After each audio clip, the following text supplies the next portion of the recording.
A China, com uma extensão territorial de 9,5 milhões de quilômetros quadrados, é o segundo país mais populoso do mundo, com cerca de 1,4 bilhão de habitantes, superado apenas pela Índia. Localizado na Ásia Oriental, a nação possui desertos, lagos, rios e montanhas. Com a transformação da China em economia mista, iniciada em 1978 por Deng Xiaoping, ela alcançou os status de nação com maior crescimento econômico do mundo nos últimos 25 anos. A economia chinesa é atualmente a segunda maior do planeta. O transporte da República Popular da China também é bastante avançado, com a maior rede ferroviária do mundo, além de modernos sistemas de metrô e transporte aéreo. Porém, o que tem chamado a atenção até de especialistas são as pontes aquáticas chinesas. Imponentes, elas têm sido concluídas com extrema agilidade e precisão. Então, a pergunta que nós temos neste vídeo é: como a China constrói as pontes aquáticas e em tempo recorde? Isso é o Construction Time. Eu sou Luciano Guimarães e neste vídeo você vai entender sobre a perfeita tecnologia da China para a construção de ponte aquática.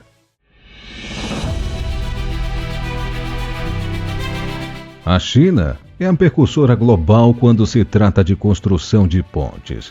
A maioria das pontes mais complexas que existem são feitas pela potência chinesa e muitas delas em tempo recorde. Por isso, o mundo tem bastante a aprender com ela sobre técnicas, equipamentos e outros segredos dessas construções. Mas antes de adentrar especificamente na China, convido você a entender como são as estruturas de pontes aquáticas utilizadas ao redor do mundo. Bom, enquanto a construção de uma ponte sobre um vale ou desfiladeiro pode ser relativamente simples, quando é preciso atravessar a água, existe um nível adicional de complexidade, pois nesse caso, a base da ponte ficará submersa. Garantir a estabilidade nesse cenário requer a fixação adequada da fundação ao leito do oceano, lago ou rio, a fim de evitar que a ponte seja levada pela corrente. 4 métodos principais de construção subaquática foram desenvolvidos no mundo e aprimorados para tornar possíveis bases submarinas robustas, adaptadas a cada condição e ao tipo de ponte em questão. A primeira delas é chamada de caixões, grandes estruturas ocas baixadas na água até o fundo do oceano ou leito do rio. A água flui ao redor dessas estruturas, permitindo que os trabalhadores escavem através da areia solta para alcançar a base rochosa sólida. Uma vez atingindo esse ponto, o caixão pode ser preenchido com concreto, transformando-se em parte integrante dos alicerces da ponte. Outra técnica é a ensecadeira, uma estrutura circular temporária erguida na água, feita de materiais como madeira maciça, pedra ou aço. Semelhante a uma represa, a ensecadeira retém a água, permitindo que ela flua ao redor do espaço delimitado por essa estrutura. Posteriormente, a água é bombeada para fora da área delimitada, deixando-a completamente seca e propícia para trabalhos com a colocação de concreto ou a construção de estruturas de aço. A terceira abordagem são as estacas acionadas, ou a driven pillars. São semelhantes a como colocar um prego em uma peça de madeira. Trata-se de uma máquina que impulsiona tubos ocos de metal, chamados pilares, no leito rochoso subaquático de cima para baixo. Depois, esses tubos de aço são preenchidos com concreto para solidificá-los e conferir maior resistência. Uma vantagem dessa técnica é a eliminação da necessidade de desviar a água. O último método é chamado em inglês de offsite building, floor in the lower. Ele inclui a fabricação da base da ponte fora do local de construção, por exemplo, em uma fábrica. Em seguida, essa base é colocada sobre a balsa e levada até o local adequado. Por fim, a estrutura é abaixada na água até o fundo do leito. Uma vez posicionada, a estrutura pode ser ancorada no leito utilizando estacas.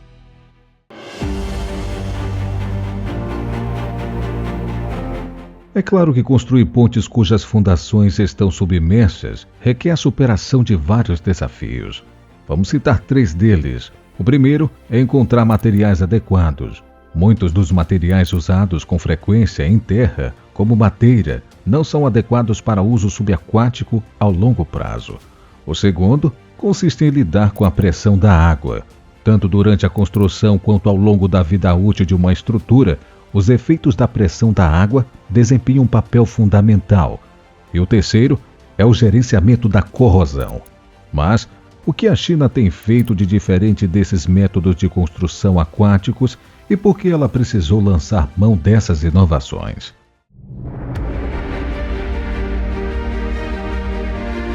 Ocorre que no passado, os vãos de pontes construídas no rio Yangtze não eram muito grandes. Agora, a China está construindo pontes com vãos maiores, porque surgiu a necessidade de equilibrar as demandas de tráfego cruzado e elevar o nível de segurança marítimo, já que o transporte hidroviário doméstico da China é muito movimentado. Contudo, construir pontes com vãos mais extensos esbarra em outro obstáculo. Quanto maior o vão, mais difícil a técnica e mais cara fica a ponte.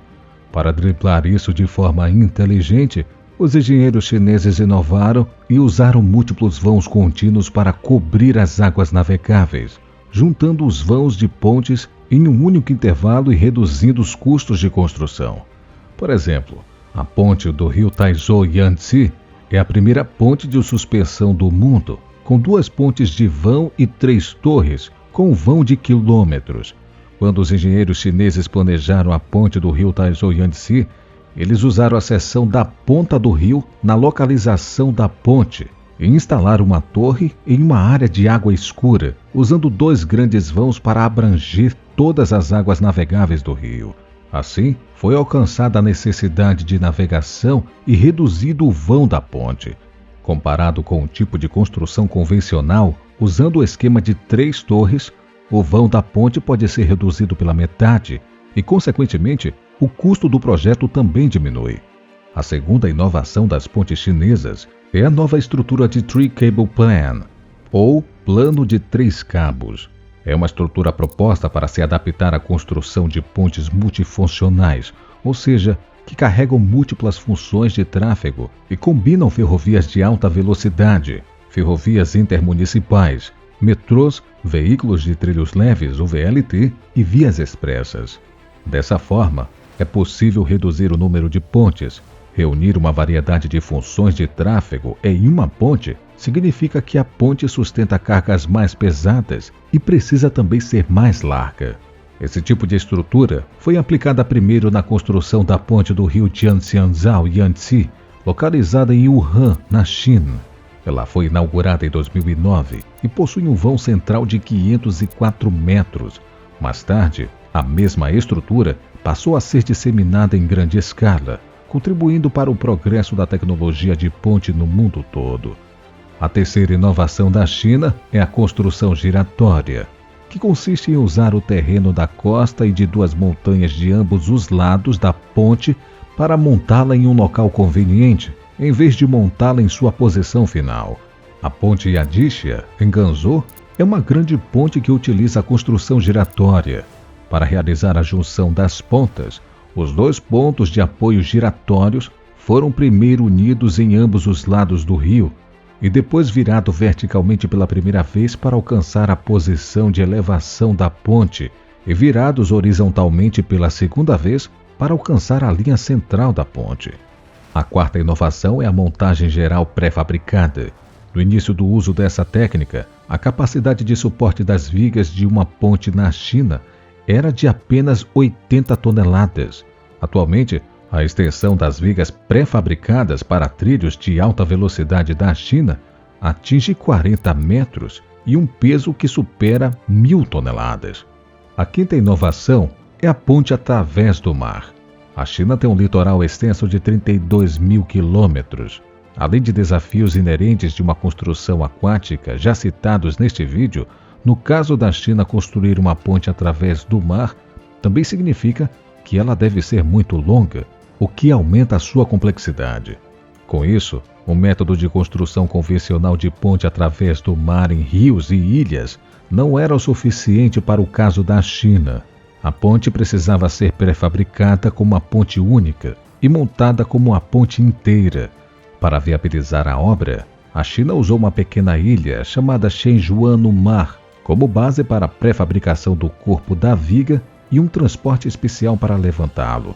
Mas as inovações não param por aí. Um dos maiores investimentos da China é no desenvolvimento de novos equipamentos capazes de superar praticamente qualquer limite. É no caso do SLJ-900, também conhecido como Segmental Bridge Launch Machine. É uma máquina impressionante que constrói pontes. Esse veículo avança sobre a ponte, ficando suspenso quando não há tabuleiro por baixo, até ao ponto que fica apoiado nos pilares, entre os quais existe o vão para colocar o segmento da ponte.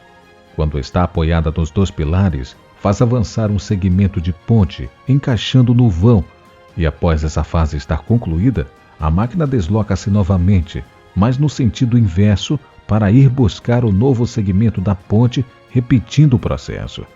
Com 90 metros de comprimento, 7 metros de largura e 580 toneladas, a SLJ-900 reduz o tempo de construção de uma ponte em cerca de 60%. Supondo que o tempo médio de construção de uma ponte usando métodos convencionais pode ser de 4 a 5 anos.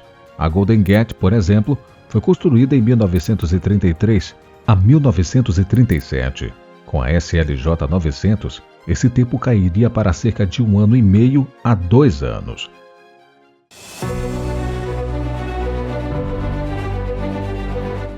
Além do avanço tecnológico citado, há mais um fator decisivo para a China construir pontes em tão pouco tempo. Trata-se do cenário político. Com o Partido Comunista Chinês no poder, o governo chinês adota uma abordagem unificada e de planejamento de longo prazo. Quando a liderança do governo decide realizar projetos de grande envergadura, eles são executados sem a necessidade de aguardar aprovações de múltiplas instâncias da sociedade. Por um lado, o Partido Comunista é o único do país e, desse modo, o governo chinês detém o controle total das decisões, sem existir liberdade política para os cidadãos. Mas, por outro lado, o país passa longe da burocracia presente em várias nações, que frequentemente resulta na morosidade dos projetos e em altos custos.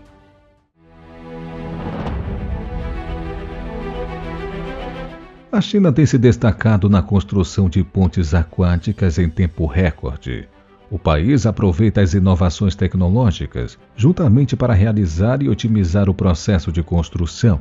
Além disso, a política caracterizada por uma liderança unificada permite que os projetos sejam executados sem atrasos. Mas existem outros grandes desafios em curso.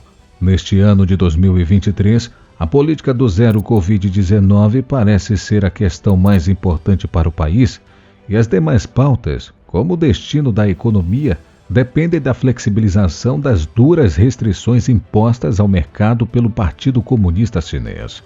E você, acha que a China conseguirá manter este ritmo de crescimento por muito tempo?